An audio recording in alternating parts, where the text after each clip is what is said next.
Hey friends, Michelle here with Michelle Beckner Family Wellness. Today we are going to be talking about whether you're new to dairy free or you've been dairy free for a little but feel like you don't know what you're doing or you need to get your stuff together. We'll talk about how to set yourself up for success and how to set your kitchen up for success and how to set up having a dairy free kitchen. So I didn't get any questions this week, which is totally fine because I've always got plenty to talk about. So I'll just kind of go through the things that I feel like might be helpful. And if you're watching live, jump on and say hi, give me some cool emojis, ask me questions, tell me what you're struggling with most. Even if you're watching the replay, let me know what you're struggling with or if you have any questions, and I'll make sure to get back to you. So cheers to my peppermint tea. And we will just jump right into it. So when you're starting a new diet, like I don't really like the word diet because I feel like there's so much negative like feelings around it, but I mean it is what it is, right? When we have to eliminate a food or some foods for our baby, like we're changing the way we're eating, right? And it's kind of like a new lifestyle and just like a new way of eating.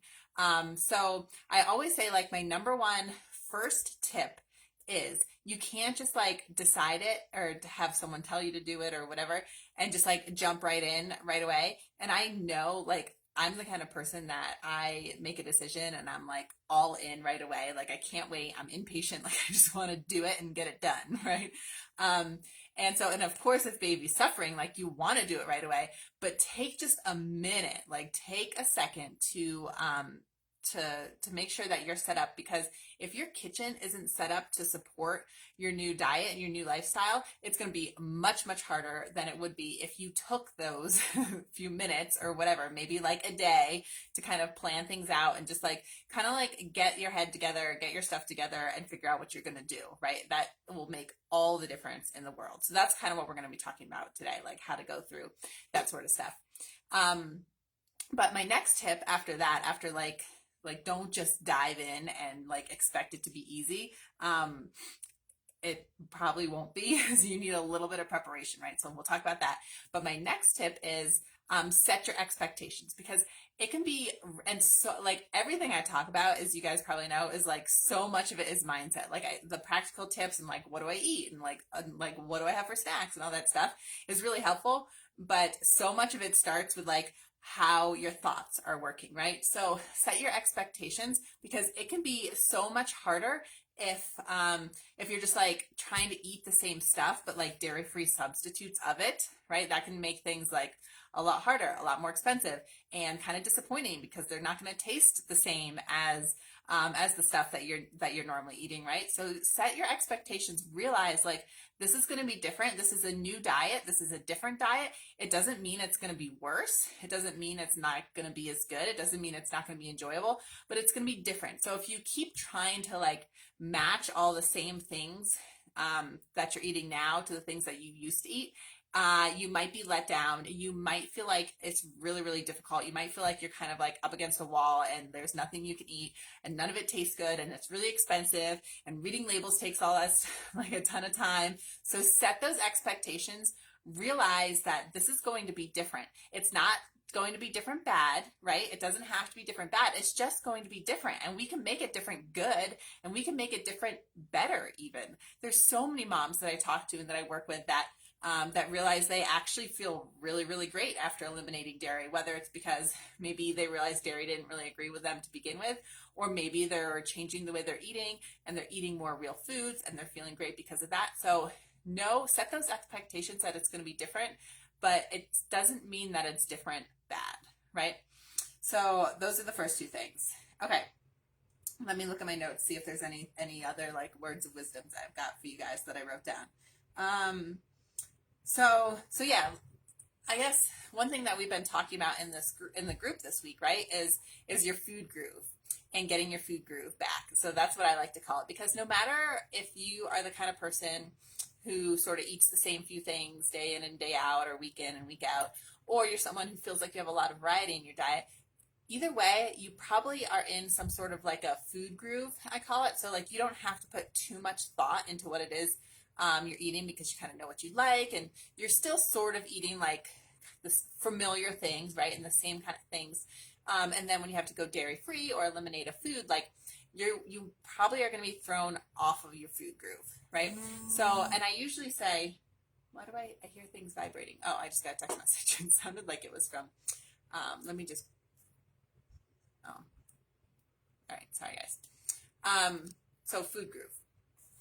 Okay, so I usually say the first 2 weeks are kind of like the hardest in general for most people. Like that's what it's been for me when I've done different elimination diets, and that's what I see with a lot of moms that I work with. Usually the first 2 weeks or so is when you're like things are kind of feel out of whack and you're like sort of navigating and like refinding your food, like your new food groove, right? The first 2 weeks are usually the hardest. And then I usually see by about 4 weeks, like a month or so, you're kind of like feeling a little bit more confident, being like, all right, I can do this, right? So understanding that you're going to kind of be thrown off of your food groove, but you can get your groove back, girl. What was I going to say about that? Oh, it doesn't necessarily mean that like it's going to be like it might start out hard and then it's going to be easy and everything's going to be great. Like it could start out feeling really easy and then get hard for a little and then get easier, or maybe it starts out hard and then it stays hard, or like some days might be really hard, but the goal is to have more good easy days than hard days, right? And that's kind of what I'm here for. So if you feel like every day is hard, every day is a struggle, you don't know what to eat, you're driving yourself crazy, you can't figure out your baby's symptoms, you're starving, you're like emotionally a mess, stressed out, anxious about food, whatever, like that's not where we want to be, and that's what I'm here to help with. But also knowing that like, yeah, some days might not feel as good as other days, right? But hopefully these tips will kind of help you like get into that food groove so that you can feel good at least most days, right? So, all right, so I talk about this a lot and I kind of already mentioned it, but really the key, or one of the keys, because I've already gone through two of them, but one really important thing, like practical thing, is you're probably going to want to shift if you like aren't eating a lot of real foods, whole foods already, you're probably going to want to like start shifting your diet towards that. Not only because it's just better for you and you'll probably be feeling better, but it's going to save you money rather than looking for dairy-free substitutes of everything and spending all that time reading labels and spending all that money, like spending that premium to get the dairy-free, allergen-friendly kind of stuff. If you're just shifting away, I always say more produce, less products. So if you start shifting away from products and going more towards those like real whole food ingredients, it's going to save you so much time. It's going to save you so much money. And yeah, it's a journey, right? And it can feel really hard. And there could be a lot to learn no matter, like, depending on where you're starting. And I do have like a whole separate video and blog post on that, if that's kind of like where you feel like you need help with. But that's one thing to like kind of keep in mind, that it can be much easier if you start shifting away from those products and moving towards more just like real ingredients, right? Okay, so let's go down through some like actual dairy filled things and what we can do to replace them or swap them out. So I do, if you have not downloaded your dairy-free starter toolkit, definitely go get that. I'll put the link in here. The link's kind of all over courses.mlbfamilywellness.com. You'll find my free member resources, and that's where the dairy-free toolkit is. So I answer like a lot of common questions there, but I also give some great dairy-free swaps, but I'll go through some of them here. And let's do ice cream. Let's do ice cream first, because I feel like that's an easy one. It's a big one because ice cream is really good. We all love ice cream. I don't know if I've ever met, if you don't like ice cream, let me know. If you do like ice cream, leave a ice cream emoji, because I'll probably see a lot more of those. But there are a lot of dairy-free ice creams out there, so it's pretty easy. Yeah, it's more expensive. You can make them at home, and I used to make dairy-free ice cream at home until my ice cream maker broke the last time I moved, so I need to get a new one. But dairy-free ice creams, there's a ton out there. So it's like a few of my favorite brands. I like So Delicious because that was like kind of one of the first ones that was out there when I first went dairy free with my first baby. But now there's so many out there. Ben and Jerry's is another popular one. I kind of like it, but to me it's like a little bit too sweet. Or I should say a lot too sweet for me. I like Nada Moo. I think that one's really good.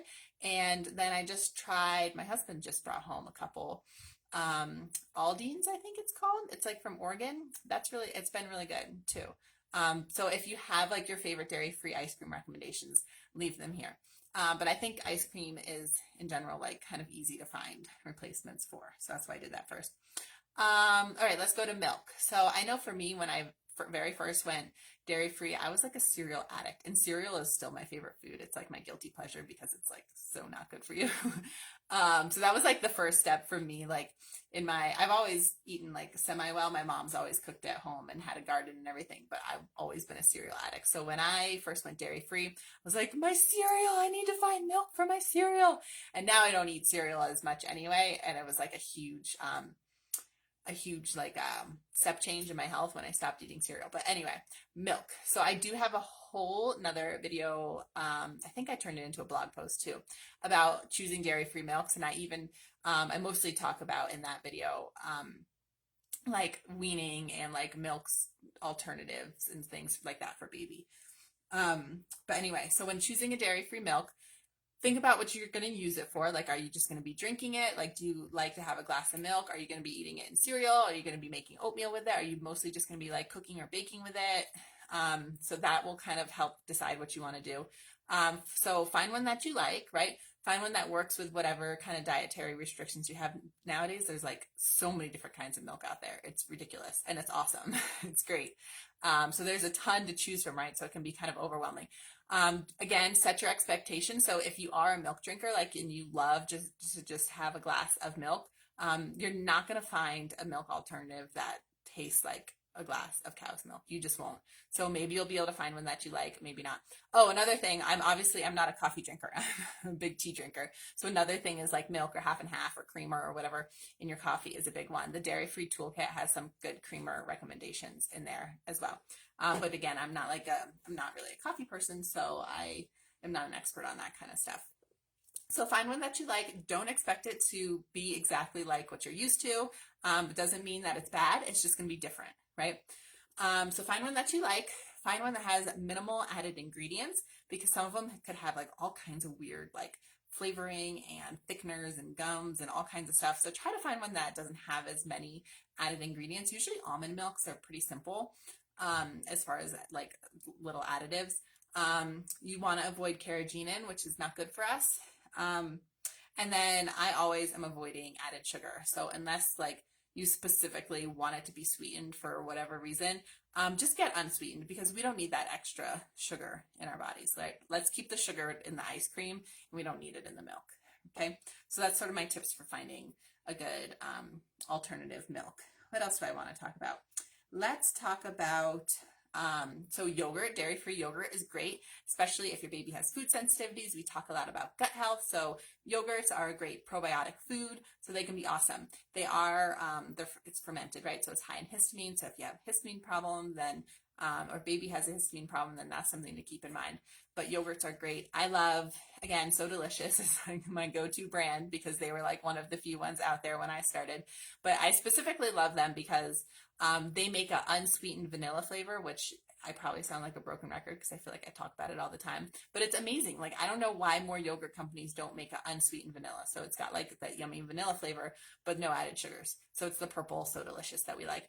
And I mean, there's a ton of other things out there, other dairy-free yogurts out there. I just personally like the So Delicious unsweetened vanilla one. And if you can't do coconut, there's like soy milk yogurts if you can do soy. There's like almond milk yogurts.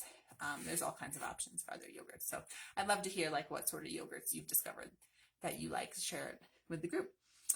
What else? Let's talk about, all right. Oh, let's talk about chocolate. I see people talk about chocolate a lot, and you do not have to stop eating chocolate when you're dairy free. There are tons of delicious, delicious dark chocolates that are just naturally dairy free. Like, you don't need to spend all that money on allergen friendly chocolates, because just regular dark chocolate is dairy free.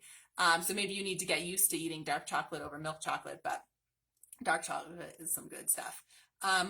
So yeah, there's a ton. Like, if you just look at dark chocolate bars at the grocery store or wherever, you should be able to find pretty easily a dark chocolate dairy-free a dairy-free chocolate. A lot of them have soy in them. So I always look for chocolates that are basically just like cocoa butter, which cocoa butter is not dairy. Okay. That's basically just like cocoa, maybe some vanilla flavor, but like no added soy. Oh yeah, and obviously some sugar. No added soy or like other weird stuff. I recently found, I think it's called Theo's, and that is like my new favorite chocolate bar. It's so good, and they make some really good flavors. They make like an orange flavor that's really good, and they make a mint flavor that's really good, or I just like it plain, and my kids love it too. It's good stuff. So chocolate, don't worry, just go to the dark chocolate section of your grocery store or wherever you buy chocolate and find one that, it shouldn't be hard to find one that's dairy free, and then just find one that doesn't have like other weird additives, and it'll be delicious. Okay, let's talk about cheese. I'm saving cheese and butter for last because those are a little bit more complicated. Let's talk cheese. So dairy-free cheeses, I'm not a fan. I don't think they're worth it. I don't think they're worth the money. I don't think they're worth the time and extra money it takes to find one that you actually like. Maybe you'll never find one that you like. They're processed foods. Some are better than others, but a lot of them, again, have like all kinds of crazy weird additives in them. So for me personally, I don't really think they're worth it. So I am not the person to recommend a good dairy-free cheese. Honestly, I like first went dairy-free for my daughter, who's now 6.5. And so I've been dairy-free on and off for like that amount of time, right? And I did not try my first dairy-free cheese until literally last year. Like I just had no desire to even try it because I didn't think it was worth it. If you want to try it, obviously, like do what you want. But dairy-free cheeses in general are not really worth it. That being said, you can get some good cheesy flavor with some certain pantry ingredients that are great to have. So my number one like recommendation for everybody who's just starting dairy-free, that I get really excited about is nutritional yeast. I call it nooch. My kids call it sprinkle cheese. It is certainly a must-have if you are dairy-free. Get some nutritional yeast. Every once in a while, I've run across moms who have issues with yeast, like if you have candida or you have a yeast allergy. So nutritional yeast may or may not still be okay for you, because the difference is it's not a live yeast. So if you have problems with like brewer's yeast or something like that, it might, or just like regular baker's yeast or something, nutritional yeast might work for you. It depends on like your actual like specific situation, but it's not a live yeast. So that's what makes it a little bit different.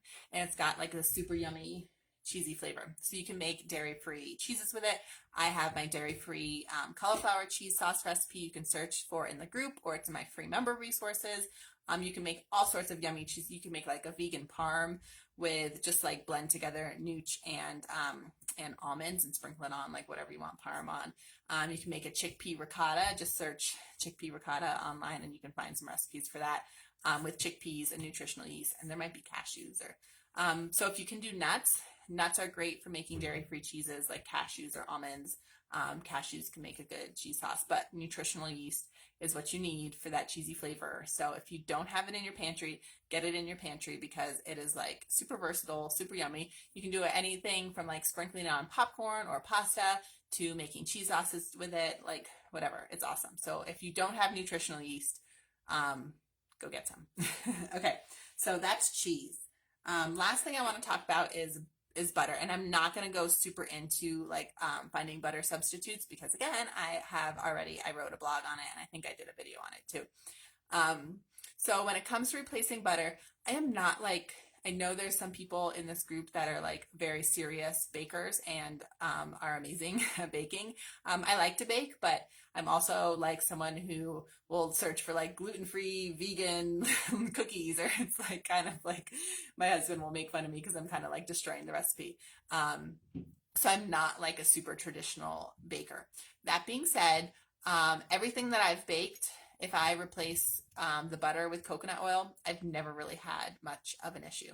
Again, another disclaimer, I live at 8,400 feet, so baking here is a little bit different from baking at like normal sea level, or even like down in Denver, Mile High, or if you live in Arizona or something. I live kind of high, so I'm not the person to go to for baking. But coconut oil, to me, works just fine as a butter substitute, 1-for-1. So coconut oil is great. If you want that buttery flavor, I feel like it just got really bright. Oh, maybe not. If you want that buttery flavor, Ghee is great if you can do ghee. It's clarified butter, so like most of the protein is removed. So depending on baby sensitivity and where you are in your elimination process and all that kind of stuff, ghee might work for you. We use ghee quite a bit in our house. It works for us, but it might not work for you. But it does have that good buttery flavor, and it's really good for you. It's got butyrate in it, which is great for gut health and gut healing. It's a really great healthy fat. So ghee is good.